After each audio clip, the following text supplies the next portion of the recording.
दोस्तों, क्या आपको मालूम है दुनिया का सबसे बड़ा जहाज टाइटैनिक जब पानी के भीतर डूब गया था तो दुनिया भर के लोगों को 75 साल लग गए सिर्फ इस बात का पता लगाने में कि आखिर टाइटैनिक जहाज डूबा किस जगह पर है। अब आप इसी से अंदाजा लगा सकते हैं कि समंदर कितना विशाल होता है। कहते हैं टाइटैनिक जहाज इतना बड़ा था कि उसके ऊपर लगे चिमनी में से पूरी की पूरी रेलगाड़ी गुजर सकती थी, लेकिन इतना बड़ा होने के बावजूद भी समंदर में वो किस जगह पर डूबा है, सिर्फ इसी बात का पता लगाने में दुनिया भर के लोगों को 75 साल लग गए। लेकिन उससे भी अधिक हैरानी वाली बात तो ये है कि 100 से ज्यादा साल बीत जाने के बाद भी आज तक टाइटैनिक जहाज को पानी से बाहर नहीं निकाला गया। ये घटना साल 1985 की है, जब अमेरिका के एक फोटोग्राफर ने करोड़ों रुपए खर्च करके आखिरकार उस जगह का पता लगा ही लिया जिस जगह पर दुनिया की सबसे बड़ी जहाज टाइटैनिक हमेशा के लिए दफन हो गई थी। लेकिन इतने साल बीत जाने के बाद भी और इतनी सारी टेक्नोलॉजी आने के बाद भी आज तक उसे डूबे हुए जहाज को कभी भी पानी से बाहर निकाला गया। इसी कारण बहुत से लोगों के मन में हमेशा ये सवाल होता है कि आखिरकार टाइटैनिक को बाहर क्यों नहीं निकाला गया। क्या लोगों ने जानबूझकर टाइटैनिक को कभी बाहर नहीं निकाला? तो दोस्तों, सबसे पहले तो आपको बता दें, टाइटैनिक जो कि पूरी दुनिया का उस वक्त का सबसे बड़ा जहाज था, उसका वजन 1,43,000 टन से भी ज्यादा था। और टाइटैनिक समंदर के जिस जगह पर डूबा था वहाँ पर समंदर की गहराई लगभग 4 किलोमीटर थी। जाने की समंदर के उस गहराई में जाने के बाद टाइटैनिक जहाज का वजन 50 गुना से भी अधिक हो गया था। समंदर के उस गहराई पर वाटर प्रेशर कितना अधिक होता है, इस बात का अंदाजा आप इसी से लगा सकते हैं कि अगर इतनी गहराई पर कोई इंसान बिना किसी खास इक्विपमेंट्स के जाने की सोचता है तो महज कुछ 100 मीटर आगे बढ़ने के बाद ही उस आदमी का फेफड़ा फट जाएगा। अब आप अंदाजा लगा सकते हैं कि समंदर की इतनी गहराई में जाना और इतनी भारी भरकम चीज को बाहर निकालना क्या संभव है। दूसरी सबसे बड़ी बात यह कि टाइटैनिक को साल 1985 में जब खोजा गया उस वक्त कैमरे से महज टूटे हुए जहाज की तस्वीर ली गई थी। तस्वीरों में आप साफ देख सकते हैं कि तब इसकी हालत एक जहाज जैसी बिल्कुल भी नहीं थी। समंदर में दफन टाइटैनिक की इस पुरानी तस्वीर को देखिए, जो जहाज के नाम पर एक जर्जर खंडर से ज्यादा कुछ भी नहीं है। और इस जर्जर जहाज को पानी के भीतर से निकालना बिल्कुल वैसा ही था जैसे आप चाय के कप में डूबे हुए बिस्किट को निकालने की नाकाम कोशिश करते हैं। इसके बावजूद भी उस वक्त बहुत सारे ऐसे लोग थे जो टाइटैनिक जहाज को बाहर निकालने के लिए अजीबोगरीब तरीके बताया करते थे। सबसे पहले तो एक इंजीनियर ने कहा था कि टाइटैनिक जहाज को निकालने के लिए उन्हें बहुत सी भारी भरकम और मजबूत चुंबक का इस्तेमाल करना पड़ेगा। लेकिन अफसोस, आज तक हम इंसानों के पास ऐसा कोई मैग्नेट या फिर कहीं चुंबक है ही नहीं जो इतनी भारी भरकम जहाज को 4 किलोमीटर की गहराई से बाहर निकाल सके।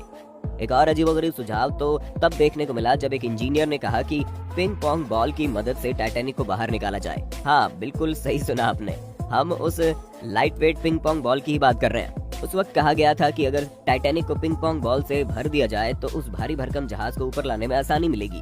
मगर सुझाव देने वाले लोगों ने ये नहीं सोचा कि टाइटैनिक जहाज जिस गहराई पर है, पिंग पोंग बॉल वहां तक पहुंचने से पहले ही वाटर प्रेशर की वजह से फट जाएगा।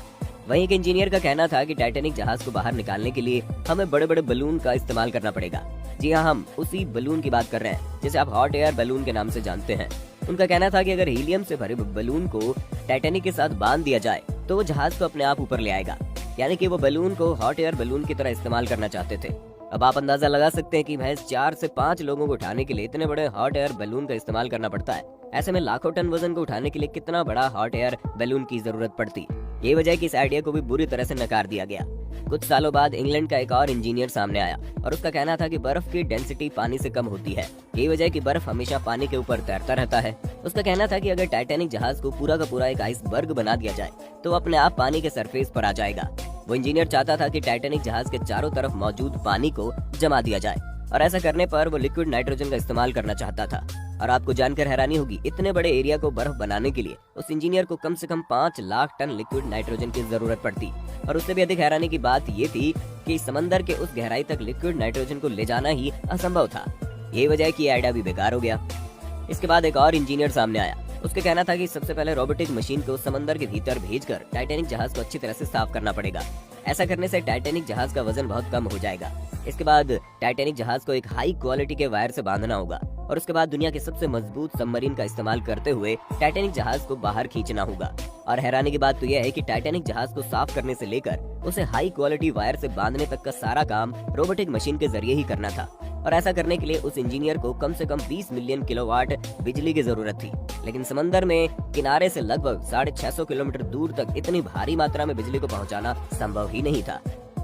ऐसा करने के लिए उन्हें बीच समंदर में एक पावर हाउस बनाना पड़ता, जिसे बनाने में करोड़ों रुपए खर्च हो जाते और टाइटैनिक जहाज को वहां से निकालने के बाद वो करोड़ों रुपए का पावर हाउस किसी भी काम का नहीं रहता। यही वजह है कि बजट को देखते हुए इस आइडिया को भी बेकार साबित कर दिया गया। दोस्तों आने वाले कई सालों तक टाइटैनिक को रिकवर करने के लिए बहुत सारे आइडियाज सामने आए, लेकिन कोई बजट की कमी के कारण तो कभी टेक्निकल चैलेंज की वजह से कोई भी प्लान सक्सेसफुली इम्प्लीमेंट नहीं हो सका। दोस्तों अब अगला सवाल कहीं ना कहीं आपके मन में जरूर होगा कि टाइटैनिक जहाज को निकालने की कोशिश तो हो ही रही थी, लेकिन अगर टाइटैनिक जहाज को बाहर निकाल भी लिया जाता तो फायदा क्या था। तो दोस्तों आपको बता दें, कोई भी कंपनी किसी इतने बड़े प्रोजेक्ट को हाथ में तभी डालती है जब उसे कुछ फायदा होता है। टाइटैनिक को बाहर कैसे निकाला जाए, इससे पहले कोई भी ये सवाल उठाए कि आखिर क्यों निकाला जाए, क्योंकि उस जहाज को बाहर निकालने के लिए करोड़ों डॉलर खर्च करने की जरूरत थी। और अगर कोई कंपनी इस जहाज को सक्सेसफुली बाहर निकाल भी लेता तो बाहर निकालने के बाद उस जहाज का कोई यूज भी नहीं था। कुछ लोगों का कहना था कि टाइटैनिक जहाज को बाहर निकाल कर उसे किसी म्यूजियम में रखवाया जा सकता था, लेकिन दोस्तों आपकी जानकारी के लिए बता दें कि टाइटैनिक जहाज को बाहर निकालने में जितना पैसा खर्च होता उसे म्यूजियम में रखने के बाद अगले 100 साल में भी उतनी अधिक कमाई नहीं की जा सकती थी। और उससे भी बड़ी समस्या ये थी कि टाइटैनिक जहाज को डूबे हुए 100 साल से ज्यादा का वक्त बीत चुका था। और ये तो आप जानते ही हैं कि लोहा अगर पानी में डूबा होता है तो उसके साथ क्या होता है। ठीक ऐसा ही उस टाइटैनिक जहाज के साथ भी हो रहा था। समंदर के अंदर मौजूद लाखों तरह के बैक्टीरिया लगातार उस जहाज को खा रहे हैं और वैज्ञानिकों ने अनुमान लगाया है कि साल 2030 तक टाइटैनिक जहाज लगभग गायब हो जाएगा। अभी ही टाइटैनिक जहाज की हालत ऐसी हो चुकी है कि दिखने में किसी जहाज की तरह तो बिल्कुल भी नहीं लगता।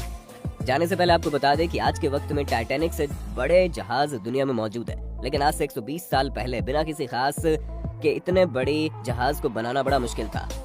हालांकि कंपनी ने उस वक्त ये दावा किया था कि ये जहाज कभी डूब ही नहीं सकता, लेकिन अफसोस अपने पहले ही सफर में दुनिया की सबसे बड़ी जहाज निस्तनाबूद हो गई। जहाज जिस जगह पर डूबी थी उस जगह पर पानी का तापमान -2 डिग्री सेल्सियस था। जिन्हें तैरना नहीं आता था वो डूबकर मर गए और जिन्हें तैरना आता था वो ठंडे पानी की वजह से अपनी जान बचाने में नाकामयाब रहे। कहा जाता है उस जहाज के डूबने से लगभग 1700 लोगों की मौत हो गई थी। शायद आपको यकीन ना हो, लेकिन आज से 120 साल पहले इस जहाज को बनाने में लगभग 75 लाख डॉलर का खर्चा आया था। इस जहाज के डूबने के लगभग 90 साल बाद एक फिल्म आई थी जिसका नाम था टाइटैनिक। आपको जानकर हैरानी होगी, ये फिल्म एवेंजर्स आने से पहले पूरी दुनिया की सबसे अधिक कमाई करने वाली फिल्म थी।